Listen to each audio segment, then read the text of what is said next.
الله أكبر الله أكبر الله أكبر لا إله إلا الله الله أكبر الله أكبر ولله الحمد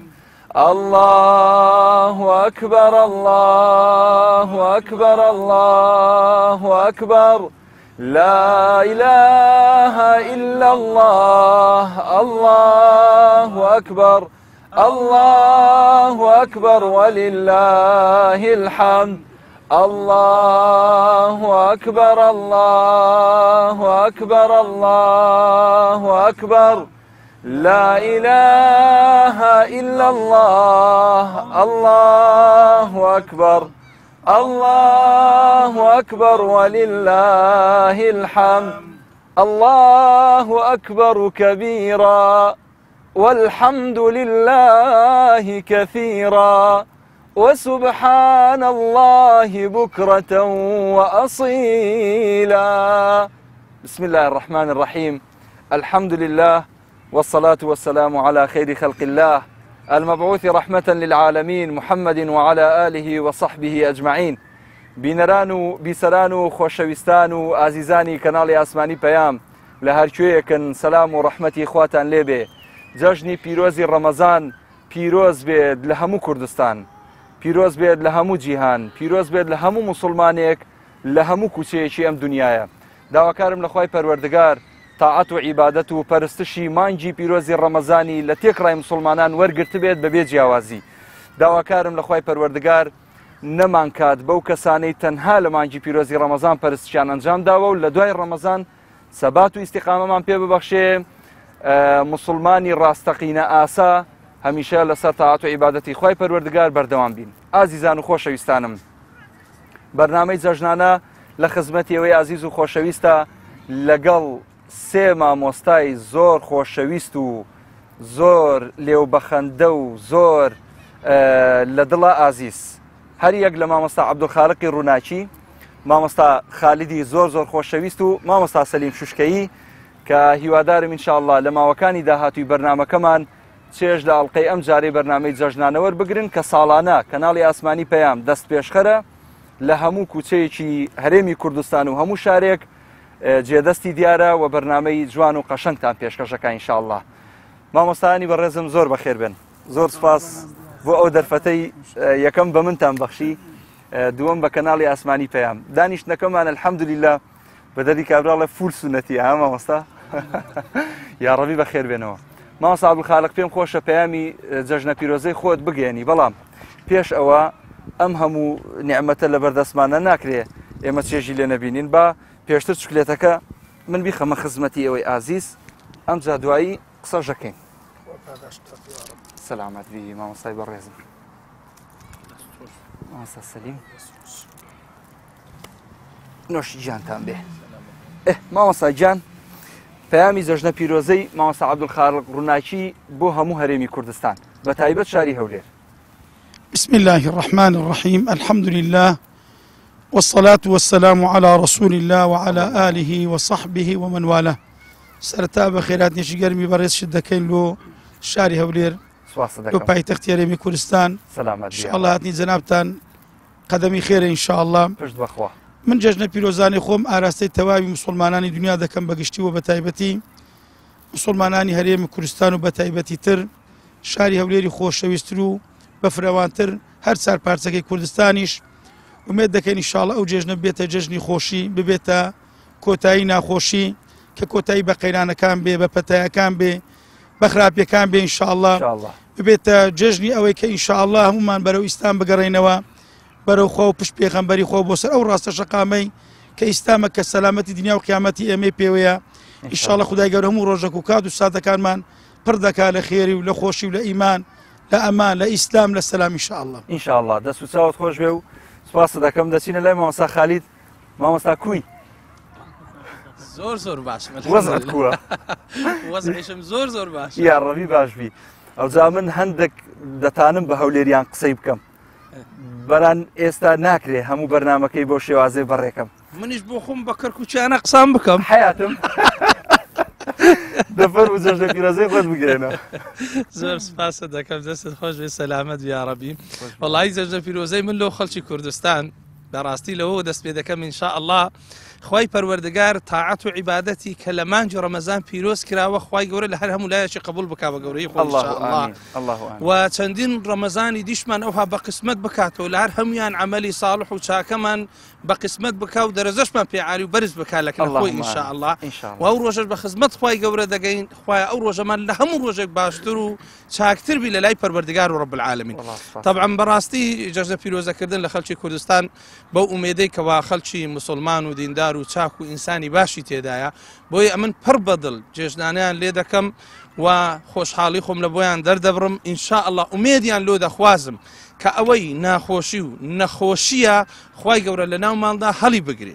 ئەوەی بەرەکەت و خۆشی و چاکە و باشەیە خوای گەورە بینێڵتە ناو ماڵەکانمان و منداڵەکانمان پێ ساڵح بی و خێزانەکانمان پێ سەرکەوتوو بی و لە داک و بابیشمان خۆش بی بە گەورەی خۆی یا رب العالمین و هەر کەسێکیش داک و بابی مردی خوای گەورە لێ خۆش بی عەفوی بکا ئینشاءالله. بەو ئومێدە ئینشاءالله شادی و خۆشی بگەڕێتەوە لە بۆ هەموو ماڵەکانی کوردستان ئینشاءالله. خوای گەورە دەست و چاوت خۆش بێ. سپاس دەکەم. ئەگەر مایکەکە بخەینە خزمەتی مامۆستا سەلیم شەیخی. سلام عەلەیکوم، حياك الله، يامك سعيدة، كل عام وانت بخير. خۆ مامۆستاندی بە عەربی قسەمان بۆ بکە. وەڵا جەژنە پیرۆزەیەکمان بە عەربی پێشکەش کە دوایی بە کوردیش. چکە تۆ هەر لەوانەیە کورد هەر بینەرت نەبێت، لەوانەیە عەربیش سەیرت کایە. ئێستا تۆ بە حوکمیەوەی جەنابەت پەرلەمانتاری عێراقی هەربا بە عەربیش و بە کوردیش بێ. بسم الله الرحمن الرحیم. سەرەتا بەخێراتنتان دەکەم و بەخێراتنی ستاف و بەڕێزەکەتان دەکەم بە بۆنەی هاتنی جەژنی پیرۆزی ڕەمەزان پیرۆزبایی لە خۆمان و لە هەموو مسلمانان دەکەین لە هەر شوێنێک بێ. بەڕاستی جەژنی پیرۆزی ڕەمەزان جەژنێکە کە خوای پەروەردگار دایناوە بۆ ئەوەی ئێمەی مسلمان مراجعی خۆمان بکەینەوە ئەو هەڵە و کەم و کوڕیانەی کە لە ژیانی هەر تاکێکدا ڕووی داوە بتوانین لە ڕۆژی جەژندا ئاشتبوونەوە بکەین و دەستی تەوقە بۆ یەکتر درێژکەین و لاپەڕەیەکی نوێ لە ژیانماندا هەڵدەینەوە کە بەڕاستی ئەو ناخۆشیانەی کە لە 2020 ڕووی لە مرۆڤایەتی کرد بەگشتی هەتا گەیشتەوەی کە ماڵی دەرگاکانی خوای پەروەردگار هەموو پێوەدرا بە ڕووی مسلمانان. الحەمدولله خوای گەورە و دەرگانەی لێ کردینەوە و ئینشاءالله چۆن دەرگاکانی خۆی کردەوە ئەوە دەرگای لێ خۆشببوونی خۆشی بۆ هەموو ئومەتی ئیسلام دەکاتەوە و تاعات و عیبادەتمان لێ قبول دەکا و ئینشاءالله هەموو ڕۆژێکمان هەر خۆشی و شادی و خەندە و پێکەنین دەبێت ئینشاءالله. مامۆستا سەلیم وەڵا مایکەکە جارێ مەدەوە جەژنانە مەدەیتێ؟ وەڵی مامۆستا دەزانم تێیتی ها؟ ناوەڵا بە ئەخر دەزاری بوو مامۆستا قاعیدەیەکە با ئێمە بیشتێنین. دەڵێن مامۆستایانی ئاینی هەمیشە دەڵێن ئەلف بێ ناڵێن ئەلف ها. وایە؟ طبعاً بۆ معلوماتتان آخر مۆزوعەکەی لا نەبێ ها؟ بەڵێ بەڵێ جەژنانەکار هەیە شتەکار هەر دەبێ قابلە بەس پێم وایە ئەوە شتێکی ڕاست نییە. بەڵێ مامۆستایانی ئاینی لە کۆنیشەوە و لە ئێستاشەوە یعنی زیاتر بەخشندە بوونە بەڵام بە حەقی ئەوەی کە مامۆستای ئاینی دەستی بەخشینی بۆ نەبووە لەبەرەوەی داهاتی نەبووە زیاتر ژیانی لەسەر خەڵک بووە بەڵام بە شێوەیەکی گشتی مامۆستا لە گوندەکان لە شوێنەکان یعنی ماڵیان دیۆخان بۆ هەژاران و دەستی هەژە ئەگە بۆ خۆشیان نام بوو بێ ئێستاش مامۆستانی بەڕێز بۆ خۆیان دەزانن کە پاریان لە دۆڵەمەندەکان وەرگرتووە و تەوزیعی سەر هەژارەکانیان کردووە بۆیە من پێم وایە ئەو قسەیەکی تەواو نییە. باشە جا شتێکی کە جا هەر بۆوە بزانە تەواو نییە مامۆستای ئاینی هەموو تەمەنی بەخشیوە بە خەڵک لە مزگەوت لە ماڵ لە دەرگای لە 24 ساعات مردوو دەمرێ هەر بانگی مامۆستاکەن کابراژنێنێ هەر بانگی مامۆستاکەن کە مامۆستای ئاینی بانگەدەن بەگوێ هەر بانگی مامۆستای ئاینی حتا ئەگەر لەسەر بێشکە دێ ئەو منداڵە بە مەلۆتکەیەکی سپیە ئەوێ پێچراوەتەوە دوی مامۆستا بەگوێدا بانگدا و هێندێک جار مامۆستا ناوی لێنێ و قامەتی بەگوێدا بکە و دوعای خێری بۆ بکە هەتا ئەو کاتەی دەی پێشنەوە دیسان بە کەفنێکە و مامۆستا دەبێت تەڵقینی دا إلى آخره پێم وایە مامۆستا فعلا زۆری بەخشیوە بەخشینیش تەنها ماڵ نییە کە نەشیان بەخشی بێت لەبەر نەبوونی بووە لەبەر ئەوەی نەبووە ئێستا دەستگایەکمان هەیە وەنیا دەستگایەکی خێرخوازی هەیە لە هەولێر کە مەلا ئەحمەد ئیسماعیلە وەنیا خۆتان دەزانن کە گەورەترین ئەوەی خێرخوازێت چووکە هەیەی هەی بووە و ئینشاءالله خوای گەورە بەرەکەتی زیاتریان بەسەردا دەبارێت. ئینشاءالله هیوادارم. دەست چاوت خۆش بێ دەچینەوە لە مامۆستا عەبدولخالق مامۆستا عەبدولخالق ئەو لەقەبی ڕووناچیە لە چیەوە هاتووە گەر ئاسایی بێ بیزانین بۆچی مامۆستا عەبدولخالق ڕووناچی ئێستا مححمود کەرکوچی ئەوە کەرکوچی دیارە منتیقەیە و ئەوەیە مەسەلەن مامۆستا فڵان ئەربیلی نازانم فڵان مامۆستا سەلیم شوشکەیە و منتیقەی شوشکەیە هیچ جەنابەت ڕووناچی منتیقەیە نازناوە ناوبانگە چییە؟ طبعا من کاتی خۆی لە باداوام بووم بەڵێ عینە پێیان دەگوتم مەلا عەبدولخالق خەیلانیان باداوایی بەڵێ حکومی لێ دوایکە هاتمە گەڕەکی ڕووناچی هاتمە مزگەوتی ڕووناچی طبعا ئەو ناوە بەڕێز مامۆستا محەممەد غەزالی کە برایکی بەڕێزی ئێمە بوو لە مناسبەکان کە تاروشتمان دەردەچوو ئەو لەقەبەی لە مۆمندانە ئەوەی لات کە بانجی دەکردم ئێوە مامۆستا عەبدولخالقی ڕووناچی و تارێکی ئەو ڕووناچیە ئەو لەقەبەی ئەو پیاوە دای من بەڵام ڕۆناچی نسبەتشم لە بۆ گەڕەکی ڕووناچی و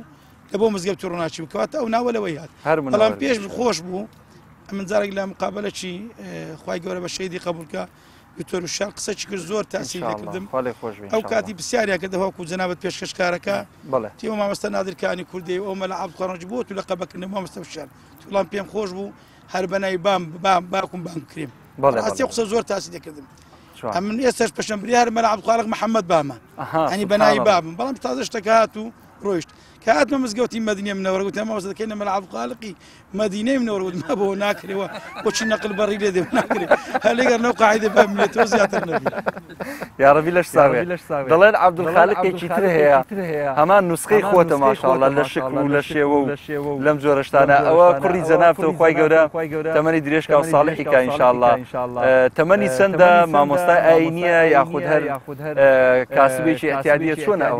ئەوە کاکە مەلاوەگری کوڕما تەمان کوڕی گەورەمە ئەمە کاتی خۆی لە گەرداکی زۆر دوعامان کرد ماشاءڵڵای لێ بێستاکە زۆر لی مرتاحم خەتەکی علمی گرتی الحەمدوللا خەریجی شەریعەیە مەلایەتی تەوا کردی الحەمدوللا لە مەدرسەی مەلا فایزی و لە ئەوایلەکانی شەریعەت بەڵام بەداخەوە یعنی لە بەرەوەی کردنەوەتەکان بەسەرەوە بوو بەڵام یعنی نەتەعینیان کرد و هەتا بە عوسبەتەن لیلاژ وەریان نەکرد هەتا لە ماستێرش قبولیان نەکرد ماشاءڵڵا بەڵام ماشاءڵڵای لێ بێ الحەمدوللا کوڕکی متەدەینە الحەمدوللا خەتەکی علمی گرتیە زۆر پێ مرتاحم الحەمدوللا مزگەوتی زۆر یارمەتیمدا بەتایبەتی ئەو نێژانێک کە جارێ بێوی دەکەم و خەڵکەش پێ مرتاحن ماشاءڵڵا اللهم زد وبارك خوای گەورە بەرەکەت بخاتە تەمەنی انشاءڵڵا سواس دەکەین مامۆستا جەنابەت خۆ هەر یەک خێزانت هەیە ئەمە سێژنمان هەیە ئەتەمانی بکەینە چاریش انشاءڵڵا هەر بەبێ سوحبەت بەخوای بەڕاستی بەخۆم یەک دوو کوڕشم ژنیانی نایە قەولای لە کوڕەکەی تێشم بینم باشە مامۆستا ئەوە شتێکە لێ بژێڕمەوە لەگەر جەنابی مامۆستا نادر و مامۆستا ئیسماعیلی سوسەی خوا فەرەجی لێ بنێری و مامۆستا نیظامەدینیش بوو مامۆستا سەلمانیشمان لەگە بوو سەلمانی کوردی ئێماری لە هەولێرەیە تعرفمان لەگە برادرش کرد خەلکی نێجیریا بوو نێجیریا تەمان نێجیریەکان و باریک و درێژن دەگوت ئەسڵ لە کنەمە تەعەدودە وتم یعنی کو دەگوت لە کنەمە پیاوش نەشێبی پێدەیان کەرتە زەلام ئارەقەم کرد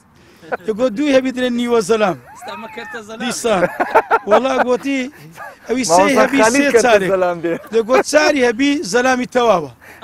وت ئێستا من سێمێت و چەند تێ من هەندوارە کرد وتم وەڵا ئەمن و مامۆستا ئیسماعیل و مامۆستا نەرمەلا نیزامەدین چارمانەیە تەورەکەی ئیمام شافعی بەکەری وتی باشە ماشاءڵڵا ئەوە حیلە شەرعیە شتێکی باشە ئەمە الحەمدوللا خێزانێکمانێ بەڵام بە چارانە الحەمدوللیلا دەی ئیشاءڵڵا خێزانەکە من ماشاءڵڵا جارە پێ دەرێن چارمەوت فێلای خەلکی لای پردێ و لە کەرکووک تەواوی بەخوا چاکە الحەمدوللا کوردی دەزانی ئینگلیزی تورکی و عەرەبیشی فولە الحەمدوللیلا سێوکە چار کەسە دەست و چاوت خۆش مامۆستا گیان مامۆستا خالید مامۆستا خالید چاو لێ ئەڵە خەڵکی کەرکووک دایم ینی چوار مەوجن ینی چوار زمانە زانن جا دەڵێم خەڵکی کەرکووک هەمیشە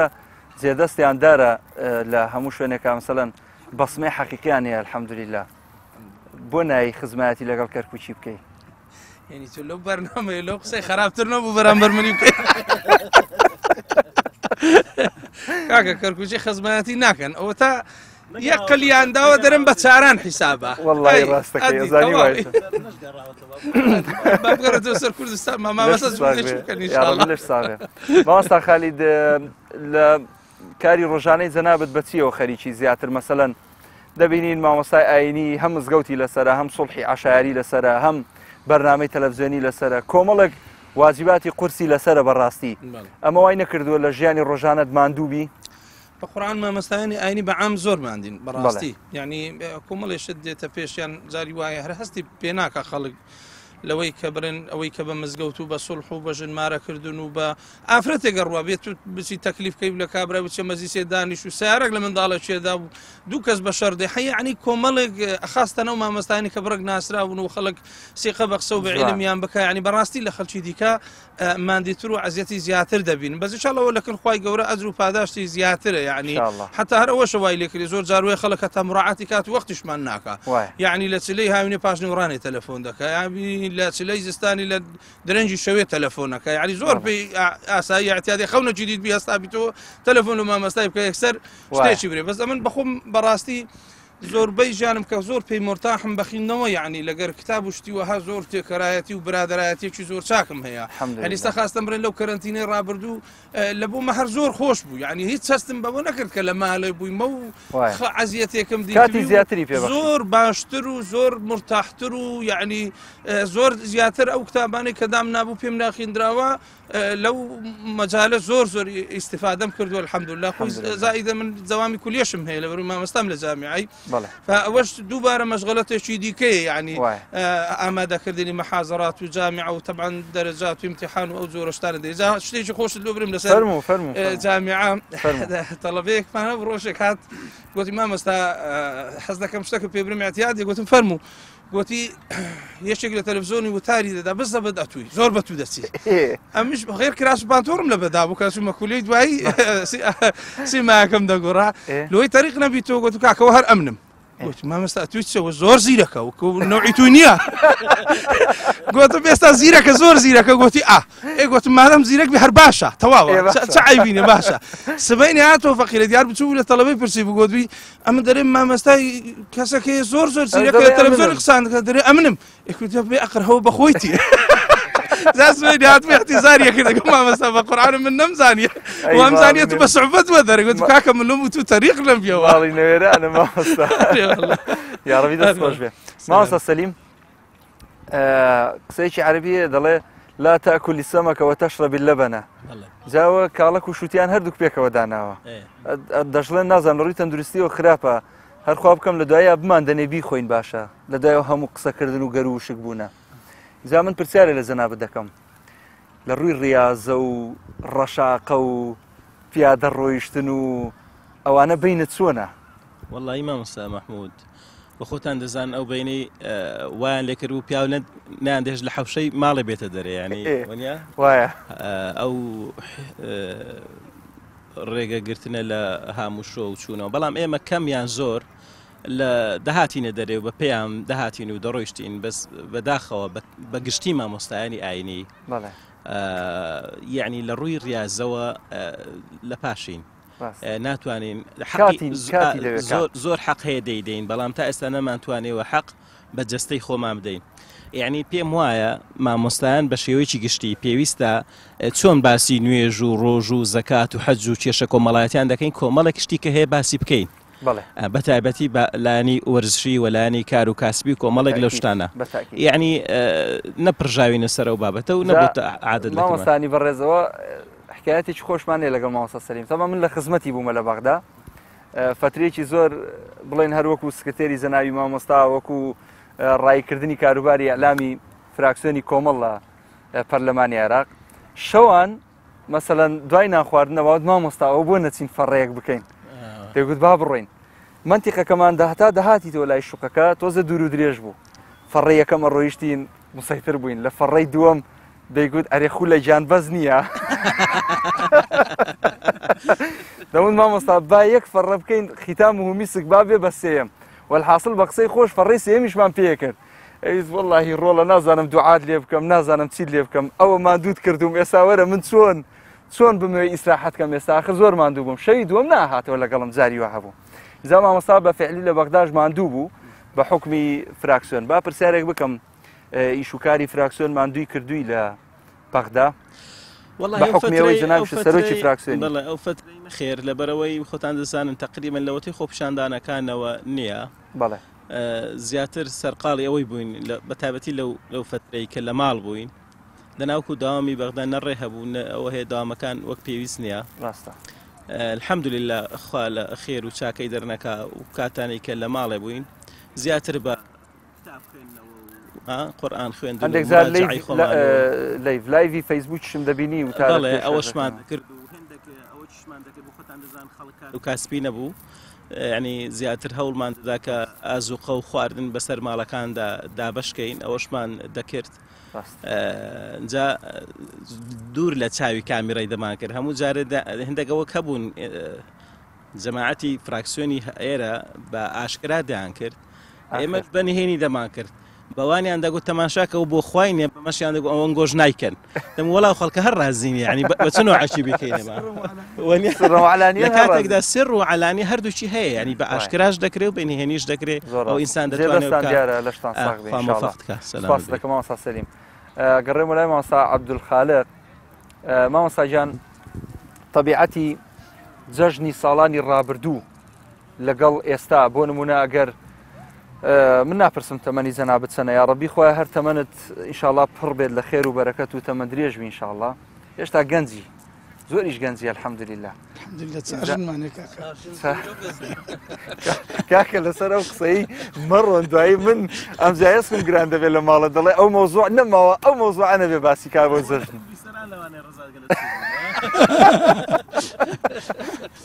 لەش ساغ بە یا ڕەبی مامۆستا تەبیعەتی جەژنی ساڵانی ڕابردوو بەراورد دەکرێت بە ئێستا یعنی لە وجودی سۆشیال میدیا و ئەنتەرنێت و نازانم فەیسبووک و ئەم جۆرە حاڵەتانە بەڵام پێش ئەوەی وەڵامی جەنابەت بزانم پێم خۆشە بچمە لای ناوبڕێک ئیسراحەتێکی بۆ بکەین دوای ئەوە وەڵامی ئەو پرسیارم بدەوە خۆشەویستان و بەڕێزانم لەگەڵ مامۆستایانی ئاینی زۆر بەڕێز و خۆشەویست لە شاری هەولێرەوە لە ڕۆژانی پیرۆزی جەژنی ڕەمەزانی خۆشەویستەوە لەگەڵتانین دوای ئەم ناوبڕە دێنەوە خزمەتان لەسەر کەناڵی پەیام بیهێڵنەوە نەیگۆ السلام علیکم و رحمة الله و بەرەکاتوه دووبارە سەلامی خواتان لێ بێ خۆشەویستانم جەژنتان پیرۆز بێ هەموو ڕۆژێکتان پڕ بێت لە خۆشی و شادی ئینشاءڵڵا ئازیزان و خۆشەویستانم دەگەڕێمەوە خزمەتی مامۆستایانی بەڕێزم مامۆستا عەبدولخالقی ڕووناکی و مامۆستا خالید و مامۆستا سەلیم بە هیوای ئەوەی کە ئەو ماوەی کەماوە لە بەرنامەی جەژنانە ئینشاءڵڵا چێژبەخش بێ بۆ ئێوەی عەزیز مامۆستا عەبدولخالق پرسیاری ئەوم لە جەنابەت کردتم بەراوردێکی جەژنی ساڵانی ڕابردوو لەگەڵ ئێستا چۆن دەبینی؟ طبعاً ئەگەر تەمەشا بکەین ئەو جێژنانە ئێستا دەکرێت ینی زیاتر شتێکی تەقلیدیە طبعاً جێژنانە کاتی خۆی بەڕاستی لەزەتی خۆی هەبوو تامی هەبوو چێژ هەبوو یعنی نەک ئێستا زیاتر ئەوەی کە تام و چێژ لە جێژنەکە لەوانەیە خەڵکە موسڵمانەکە بی بەڵام کاتی خۆی نەک خەڵکە موسڵمانەکە تا غیرە موسڵمانەکەش لەزەتی جێژنەکانی دەکرد وەکو جێژنی ئیسلامی هەتا منداڵ هەتا گچکە هەتا گەورە طبعاً لە هەموو ڕۆچی یعنی کاتێکە مەسەڵەن دەبینی بەیانیان یعنی منداڵ زووە دەستان و شێر خێویانە دەکات بەرجیان دەگۆڕی شتیان دەبەخشیەوە شرناتیان دەبەخشیەوە سەردان و هاتچوو هەبوو هەتا نیوەڕۆ لە دوای نیوەڕۆ بەردەوام جێژنانە هەبوو سیلەی ڕەحم هەبوو ئاشتەوایی هەبوو بەڵام بەداخۆ ئێستا تەقریبی شتەکەوانی ئێستا من کە لە باداوام کاتی خۆی برێن لە نۆتەکان ینی ئەو گەرم و گۆڕێن ناو خەڵکە عەشایرێکە هەبوو بەداخەوە ناو خەڵکەی تر نەبوو من کە هاتمە ڕۆناچی ینی سبحان الله ئەو ڕۆژێک کە بەیانەکەی جێژن بوو زۆر سارد و سوڕ بوو لەبەرەوەی گەڕخانەکانم 600 مەتری بوون خەڵکەش ئەو عیلاقەتێ بەداخەوە نەبوو ینی وەکو دەڵێن زیاتر پێیان دەگوتن شارستان ینی گوتم مەلاژن دەبا ئێمە بچین دەست پێشخەری بکەین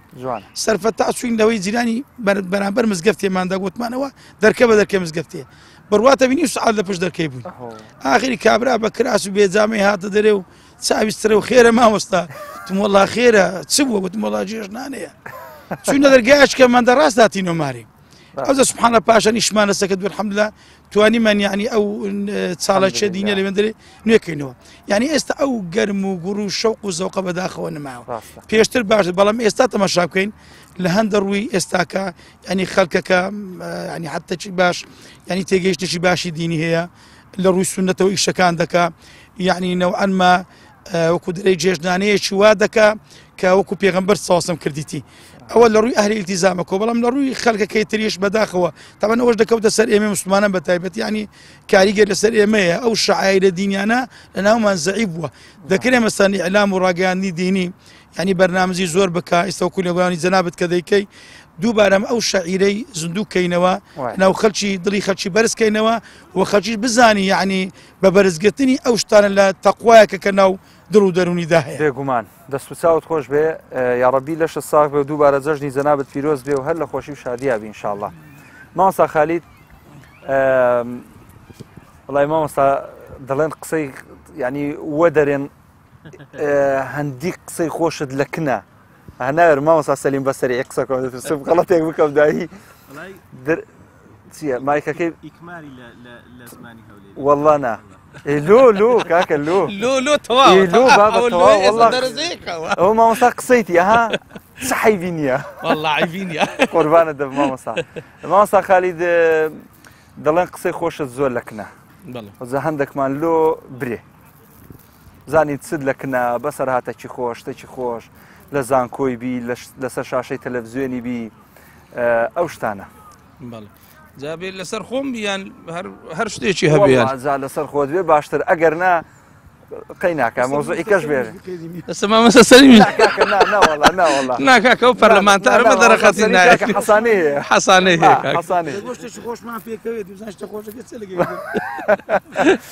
وای ئەڵین و بۆ ماسا سەلیم باسیکە وەڵاهی دیارە شتە خۆشەکان یەکجار زۆرن و خاستە ئێستاش کە برێن جەژنە ئینسان دائیمەن کە ئێمە زۆر جاری وا هەیە قسەی خۆش دەکەین ینی لەوەمانە ئیشاڵە دڵی خەڵک پێ خۆش بی ینی زەردەخەنە سەر لێویانۆش ئیشاڵە جا زۆر جار وەیە دەبینی یەک تەلەفۆنم لۆ دەکا وەڵام مامەستا زۆر جێ لە نوکتەکانت ڕادەگرم هەر لەی وایە من نوکتە شتی وای لۆ دەرێمە من تو مەزە خەڵک چ دەکا من لە ئاخری وتارەکان هەموو جارە قسەیەکی خۆش دەکەم من ناوم لێ ناو قسەیەکی خۆش قسەیەکی دینی مەسەلەن ئەو هەردەستی هەمووان کۆ دەکاتەوە ئەو مەقتەعانەی ئاخیر جاوا دەزانی من نوکتەی لۆ خەڵکی دەر وڵای مامەسە نوکتەکانە زۆر خۆشن ئاجا زۆر جارێ طبعا تووشی ئەو حاڵەتانە دەبینە و شێوازانە لە ژیانی ڕۆژانەدا بەڕاستی بەس الحەمدولله هەمووی جێگەی دڵخۆشیە یعنی هەمووی جێگەی کەیف خۆشی ئینسان هەیە لەناو کۆمەڵگەی کوردیدا ئەوی ژەوەیە تا ئەم لەحزەیە سوپاس بۆخوا باسی هەندێک شەلاتیەوە ناکەین بەڕاستی کە ڕێز لە مامۆستا ئاینی ناگرن بەڵام باسی عوامی خەڵگەکەین تا ئەم لەحزەیە الحەمدولله ڕێزێکی تایبەت لە مامۆستا ئاینیە گیرێت دەچیتە مەزلیس لەبەر هەڵدەستن مەسەلەن دائیم لە ژووری مەزلیس مامۆستا ئاینی دادەنیشی ئاخر ئەمە ئەو عیلمەی کە مامۆستای ئاینی پێێتی بەڕاستی ناکرێتەوە بەراوردیکەی بە هاوڵاتیەک و هاونیشتمانیەکی ئاسایی لە ژیانی ڕۆژانەدا ماندوو بووە ڕیشی لەم سەحوە جوان و پیرۆزەدا سپی کردووە ینی عزیێتی پێوە چەشتووە تەمەن و لەوانەیە لە ڕووی مادیەوە پێوە ماندوو بوو بێ لە حجرە و لە خوێندن و لەوانەوە اینجا بۆیە دایم مامۆستای ئاینی مەفروزە واجبە لەسەر کۆمەڵگا ڕێزی لێ بگرێت ڕاستە وەڵڵاهی جا ئەمە بەڕاستی ئەو قسە خۆشانەی کە دەیکەین کە دەیڵێن جیاوازیەکی هەیە جا من هەموو جارێک کە دەست بە قسەیەکی خۆش دەکەم دەڵێم جارێک کابراایەکە بۆ قسەی و عالەمێ دەکە دەگو خەڵکی نەقەتتان گوێ لێ بووە یانگۆ ناوەڵا قەت جێمان لێ نەبوو دەگوڵ وڵامیش یەکەم جارە ژێم لێ بێ بەس ئیمە کاکە دەڵێم وەڵڵا ئیمە ئەوهانیە هەمووی لە ئوسوڵی کوتوب لە جێگایەکاندا دەری دەینین تەماشا دەکەین یعنی شتێکی جوانمان بەبەر چاوی دەکەوی لەکن عولەما لەکن زانایان یعنی ئەو شتە خۆشانە لە بۆ خەڵک باز دەکەین و لە سەمیمی دینەکەشەوە دائیمەن یەکیش لە ئیشتیاقی وتار و خوتبە و مەحازەرە ئەو جۆرەشتانە ئەوەیە کە شعری تێدابی ئەدەبی تێدابی قسەی خۆشی تێدابی ئاەت و حەدیث و ئەو جۆرەشتانە هەمووی تێدا وجودی هەبی و شتێکی خۆشەوە شتێکت لۆ بڵێم هەر بە کورتی بۆی ئینسان کە شت زۆر دەخینەوە سبحان الله خۆی لە شتی زۆر جار نەجات دەدا لە ماری مامۆستایەک دەرسمان دەخین دانیشت بوون شتیانینە ئەوە دایاننا هەرکوو دایاننا تەڵەبەک یەکسەر پڕیدایە ئەمش زۆر ئوسلوبەکەم پێ ناشرین بوو وتم إذا لم تستحي فاصنع ما شئت زۆر تووڕە بوو زۆر تووڕە بوو گۆزی مامۆستا یعنی وەیلی هاتە منەوە هەبێ شەرم بم کە فرێن دەستمدایە تو کون ئەو حەدیثەی تێگەویشتی نتخين دو إذا لم تستحي فاصنع ما شئت شرم إنما سيدك يبكى تمام إمام أحمد دفرمي تفسير أو حديث قشتك شرمي تيدا أنا بيك حلالة شو طلب علمي تايس تا ونازاني والله يقين ما يبغى بس أنا بس بعشش خد خفتار كده اري والله اذا كشت اخيني سبحان الله ما زالت له زوره بلو قصه كردن له اسلوبي مازال قناعتي كيفكم اري والله لو درتو لما خرج زور شتي تاكا انسان قبل شد دخينته تماشا ذاك فعلا دبيني له هم دري كابراج عيدس نبي وهم اول شيء طبيعيه يعني كتوقسيتي وهذا كياشتي وهذا لي زور خوش دەست و چاوت خۆش بێ یا ڕەبی سەلامەت بی بەڕاستی خەندەت خستە سەر لێومان ئینشاءالله هەمیشە ساغ و سەلامەت بی. مامۆستا سەلیم پێشی بەرنامەکە وتم مامۆستا حیکایەتی خۆش قسەی خۆش وتت لەگەڵ مەلا خالید زۆرمان هەیە. ئەو ئارێ وەڵایەمان بۆ نایرم هەموو شتەکەم بژێرمەوە دوای ئیمە هەموو بە گۆڕی وەردەکا بۆ ئێم هەر طبعاً بۆ معلوماتان قسەی خۆش پێغەمبەر کردوێتی صلی الله عليه وسلم. يعني لو حديثاني كهيا كبيغمبري خوا صلى الله عليه وسلم جابرة وابزان رزاي خوای لێ دەفەرمێ لەو ڕۆژەی بوومە مسلمان هیچ کاتێک کە پێغەمبەرم دیبێ و پێغەمبەر منی دیبێ نەمدوێ ئیلا بەڕوومەوە پێکەنیوە مسلمان نابێ مرچوومۆن بێ دەبێ دائیمەن دەم بە پێکەنین بێ فەرمودنیە دەڵێ تەبەسوموکە فی وجهی ئەخیکە صەدەقە. ئەوجا پێغەمبەری خوا عەلەیهی سەڵات وسەلام کابرایەکی کەسێکی ڕووخۆش بووە و هەروە ژوای کرد خوا پێی دەفەرمێ وەلەو كنت فظا غلیظ القلب لانفضوا من حولك. يعني ساوت گەیشتووە کە قسەی خۆش نەبووە بەڵێ قسەی خۆشی کردووە لەگەڵ سەحابەکان نوکتەش هەبووە لە بینیان بۆیە لە کاتی خۆشدا پێویستە قسەی خۆش بکرێ و ئینشاءالله ئەو ناخۆشی و نەکبەتی و ڤایرۆس و بێم و چێش کۆتایی پێدێ لەگەڵ ئەو جەژنە پیرۆزە. وەڵاهی من شتێکی خۆم مامۆستا خالید بوو ئەرێ ساڵی چەند بوو لە حەجێ بووین 2012 بوو. طبعا مامۆستا خالید پێکەوە چووینە حەجێ و جا مامۆستا خالید لەوێ نەخۆشکەوت الحەقێ مامۆستا خالید لەوێ نەخۆشکەوت جا یەک لە نیشانەکان ژەوەی کە حەج لە قبول بێ نەخۆش دەکەوی لەوێ وەنی مامۆستا بۆ خۆت وا دەگوت ئینشاءالله خوا لێ قبول کردووی. ئەمیش چوم سەردانی مامۆستا خالیدم کرد کە نەخۆشە ئەمە لەگە قافڵەیەکی بووم ئەویش لەگە قافڵەیەکی بوو چوومەکنی فعلا نەخۆش بوو زۆر نەخۆش بوو لەسەر جێگاکەی خۆی نوێژەکانی جەمع دەکرد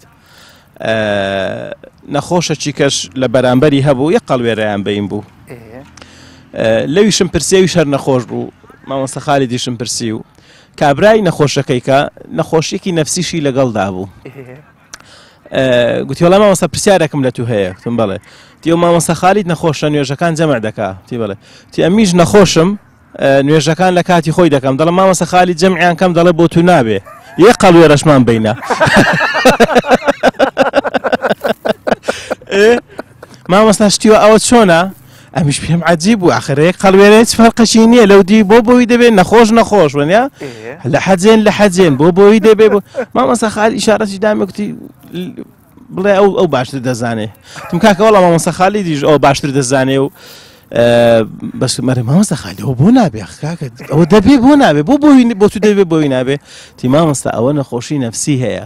بە قورعان لێرە پێی بڵێم دەبێت لە ماڵەش جەمعیان دەکا والله جێی خۆیەتی ئەوە حیکایەتە مامۆستا بەڕاستی خۆش بێ خوا خێر بنووسە یا ڕەبی. مامۆستا چەند منداڵت هەن؟ مووزوعەکەی ئەوە نەکەیەوە نیە بۆ ژێژنەی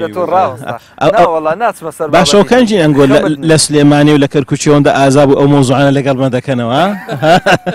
وەڵام من 5 منداڵم هەیە جورئەت و جەسارەت لە ئێوە وەرەگرم کاکە بۆ هەموو مۆزوعێک 5 منداڵم هەیە سێ کچ و 2 کوڕ لەگەڵ یەک خێزانیش. ئەحمەد گیان چۆنە؟ وەڵا زۆر باشە الحەمدولله کاتی تۆ والله الحمد لله چۆن لەگەڵ دەڵێ وەڵا بە شێوەیەکی گشتی زۆر باشە الحەمدولله و بەرەو پێش چوە و خۆشیەکەی زۆر باشە الحەمدولله. کاکە ئەحمەد گیانی مامۆستا سەلیم نەخۆشە پێم نازانم نەخۆشیەکەی چیە بەڕاستی بەڵام والله تەنها دڵی کوونە و دوعا خێری بۆ بکەین ئینشاءالله خوای گەورەش خۆشە و مامۆستا خۆی باز دەکاڵێ نازانم کە دەچمەوە با دوام دەکەین. ئارە والله مامۆستا مەحموود طبعاً بۆ معلوماتت بە شێوەیەکی گشتی هەر خوای گەورە یەکە و بە شێوەیەک تاقی دەکاتەوە هەموو کەسێک ناخۆشی هەیە خۆشی هەیە بەڵام ئێمەی موسڵمان هەز بە نیعمەتەکانی خی پەروەردگار ناکەین بە تایبەتی کە دەبینین یعنی لەو وەزعی کە بەسەر دنیادا هات بابەتی کڕۆنەکە هات ئەو بەهارە خۆشەمان هەبوو خی پەروەردگار مەجای نەدا کەس مزگەوتمان هەبوو نەمانتوانی بچین عیبادەتی تێدا بکەین والله سەبەبی زۆر بەشی هەمووی هەر گوناحە چکە پێغەمبەر فەرموویەتی هیچ گوناحەک نییە ئیلا بە هیچ بەڵایەک نییە بەهۆی چیە بەهۆی گوناهەوەیەوە ناژڕە ئیلا بەهۆی تەوبەوە نەبێت جا زۆر جار لەگە ئەو مامۆستا بە ڕێزان تەمان ئەمە دوور خراوینەوە لە مزگەوتێ تەنها مامۆستانەوێ کە دوور خراببووینەوە دەم کاکە ئەمە حکومەت دەری کردوین لەسەر قسەی حەق بەزەنگ و خوا دەری کردوون لە مزگەوتێ يا ساقي سلامة سپاس دەکەم ماوەستا خالید مامۆستا سەلیمی علاقەم بەویدانە بقەی قسەکەی منطقی بوو باش بوو لەو شتم لەو حاضر کردووە گەشتەی بۆت یعنی دلیلی زۆر بەقوتم لەکەم بەڵام باش بوو نانا هیچی لۆ ناڵم تەواوی گۆتەوە ئیشکالیە نیە ئەوە لەگەر مامۆستا بووم بڕێت و خۆسەڕێیت و هەر هەندی پرسیار لە شتووە هاکرد شتێکم هاتەوە بیری حەزم کرد لۆی باسکەم ئەوە ئەمن ماڵم لە تورکیا بوو لەوێ دکتۆرام دەخین جا دانیش بۆ ڕۆژانە دەرسم بە منداڵەکان و داچیان هەموو بە تورکی دەمانگۆ لەوەی فێر بین جا یەک لێم دەپرسین سوالم لێ دەکردن بە تورکی بۆی دەرێن بە لێوی دەرێن دووداک تورک دووداک وەڵا عومەرمان هەیە گوتم عومەر لێو چی پێ دەرێن نەیزانی ڕاوەستە گوتم کوڕم ئەوە داکتە یەکە شکەی لە تەنیش دانێت چی پێ دەرێن گوتی عومەر داینەنێ عمر داينني بابا ليقر بعداني ما من دالك فير بيقول نكي اوي دانني اتلي انت عمري فير كيف بداخل الجودات عارف بابا بتركي باش تدريش هذا كاكا او درع العاقل يكفي الاشاره او وصعيمه يا ربي لا زال تركيا باشي ما خالد استا قرآن تركيا كمان اما البرو للشاريوان بوين زوربي كرد بون فير بوين بس لو تركيا نقول قال باشترى اوي كفير بوين انقو زور سيره يعني لمن در ايشي نذكرت والله زاوا هر لبو خوشي در الكلام يجور الكلام سفرك دعوتي عن كردين لتركيا ما مسا نظام الدين وما مسا بشير شمال لقرد ابو انا بحساب تركماني خساندك كجوشتني اسطنبول لوي كاك محمد ابو ترجمه ذكرت والله بانجاك جنايب ما مستشمل لقرد ابو قوتي محمد ورا ترجمه كم جوت الرا بابا تقول له ليره جولدم بولدم او هم قسانه دكي استالو ليره راوستا يوناتوان يكتان قسام بكر قوتي ما مس تركيا كاي ما ليره اشناك زاد واش شو مو وين در باش تيجيشتم مثلا نوان ليره استاك بكاردين لكن نقول جا يعني ورا لوين در قال يعني نجسا لوي ناصل سن يم تشجر إدار يم أوا الله رازق olsun والله جوانا ما وصل هر باشا طبعا أنا إما كمل إيش تفهم ياك معلوماتي سريت بدمه أو ما موسى سليمة شيء وهبوا لبغداد 3 ساعات دانش خوي فير إنجليزي أكرت خوي فير إنجليزي أكرت ما بس تبو يعني يبو نا والله نا باورناك مگر بود دعوة بانجواز روش دي بأوروبا شو جواب زانم أري ما موسى نتشي بأوروبا ما مسا محمود ما مسا محمود با اخر قصد لو بكم ليله دابيد ما مسا بغا حقيقي ما مخوار داوي بردي لي داك شوين لوت اسطنبول لقى سي برادري بو ريمان غلط كتسوين الريش الري اوي بو بلن اسعاف حريق اوانا مرو لك هاتا بيشمان او بتركي ديغو انغو بمخالف دهاتنا اميش قلت من قسان مكان هر اوندا بتكاكا من نازانين اما يابانشين هر اوندا هاي زنازانين لدو زيش دقران بيان دقو شيشلي او منطقه لاسطنبول هبو بينا دكاتينوا والله اخيري قلت داي باشا برون امشي باشا لولا مروا لينا برسم برم شيشلي لشندر خو مشينا باش لي زاني اما حسابي ويناكن كوكب دمك وترشي خساندك مدري انتيناكن قلت ابي الله راسوسن شيشلي نردا قلت سمعتوا ترشي زاني كاور اخبار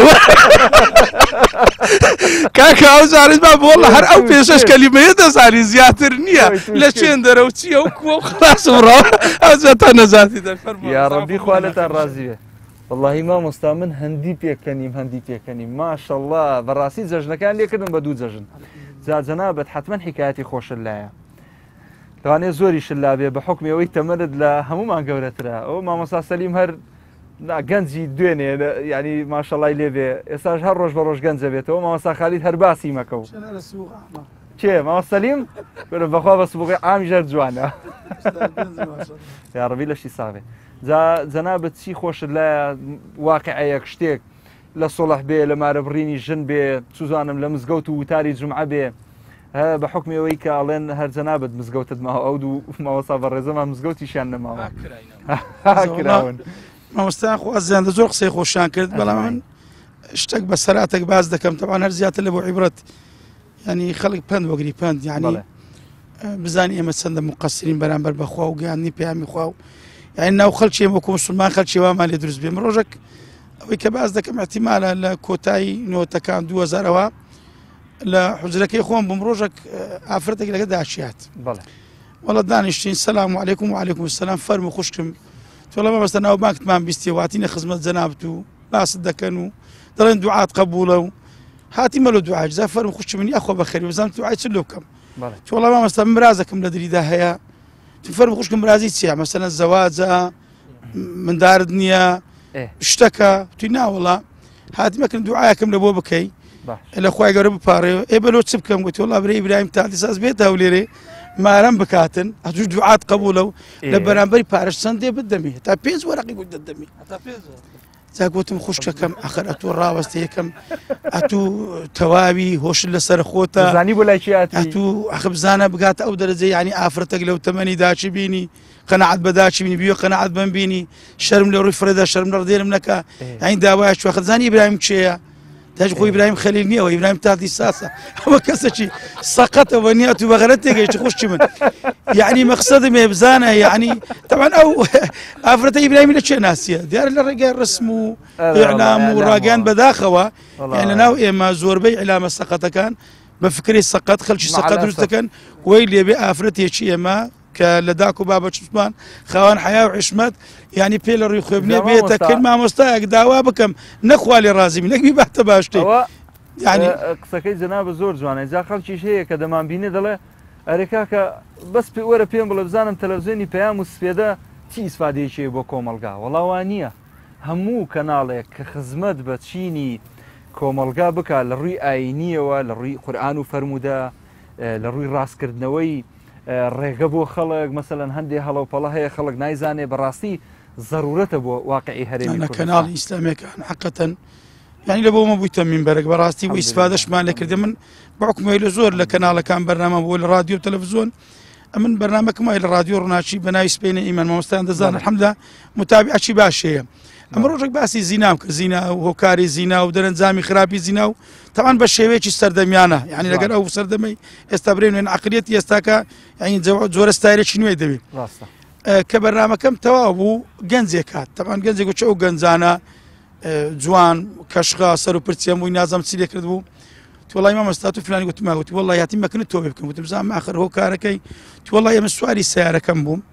لە ڕێگا مەوعیدم لەگەر ئافرەتێک گوتم کاری زینا بکەم تۆش ئەوان لە رادیۆم کردەوە میلی رادیۆیەکەم دە سوڕان گۆرانیە شتێک لەگە شەوق و زەوقم بیگوت کە دەسە ئەو بەرنامەی تو کە باسی زینات کرد ڕازڕام کرد ستۆپەکەم کرد ئێستا هەستم کە دەبەرە شوێ دەچم ئێستا شاتی مامۆستا تۆ بێ بکەم یعنی مەقسەد وێت چەندەها کەس الحەمدوللیلا یعنی بەهۆی یعنی ئەو ڕۆدێ هەتا من بەسرادش کە مامۆستایان نازم باسم کردیانە برادرێکمانە بوو گوتی مامۆستا لە خەستەخانەی تەواری هەولێرێ خزمەکمان نەخۆش بوو هینایانە وەزعی زۆر شەڕ بوو بە تەمای نەبووین تی دکتۆرێک کە موقیمە بوو ئافرەتێک بوو گەنج بوو ئەو ئافرەتە وەکو فریشتەیەک هات لەگەری خەریک بووە تا خوای گەورە کردێ سەبەبەک الحەمدوللا ئەو خزمە ئێمە لە مردن ڕزگاری بوو تمش چوومە لای سوپاسی بکەم دەستخۆشی لێ بکەم بەڵام ئەو ئافرەتە بەداخەوە یعنی لەگەرەوەی کە دکتۆرای ئەو ئاست و مستەوا و سەقافەتێ بەرگەکی زۆر ناڕێک یعنی دەموچاوی شکل و شێوەی بە شێوەیەکی زۆر یعنی هەر لەگەر دکتۆرێکەشی نەدەوە شاوە جوانە گوتم خوشکەکەم دەست خۆشبی سوپاست دەکەم الحەمدوللا لەگەوەی کە کردت بەڵام پرسیارە کرد دەکەم تۆ موسڵمانی دیانی ئێزدی چییە تو وتی لۆ دەپرسی وتم وەڵڵاهی عەزم لێ وتی بەچ دەچی وتم وەڵڵاهی ئەخلاق و ڕۆشت بە موسڵمانان دەچی ئەوەی کە کردت بەڵام وەڵڵاهی جلوبەرگت بە موسڵمان ناچی لۆ جا گوتی جلوبەرجی موسڵمانان چییە وتم با بە حیجاب و بەرش باس حیجابم لۆ کرد وەڵڵاهی کە باس حیجاب کرد ئەو کچە یعنی دوورسکە فرمێسکی لە ڕوومەی داهاتە خوارێ ئەمەش بۆم زانی ئەزیەتم داگوتم وەڵڵاهی داوای لێ بم دەکەم خوشکم وتی نابرێ وەڵڵاهی ئەو 25 سارم هەتا ئەو تەمەنەی لە منداری قۆناخانی خوێندن کۆلیش داکەم بام ئەو یەکەم کەسە باسی حیجابم لۆ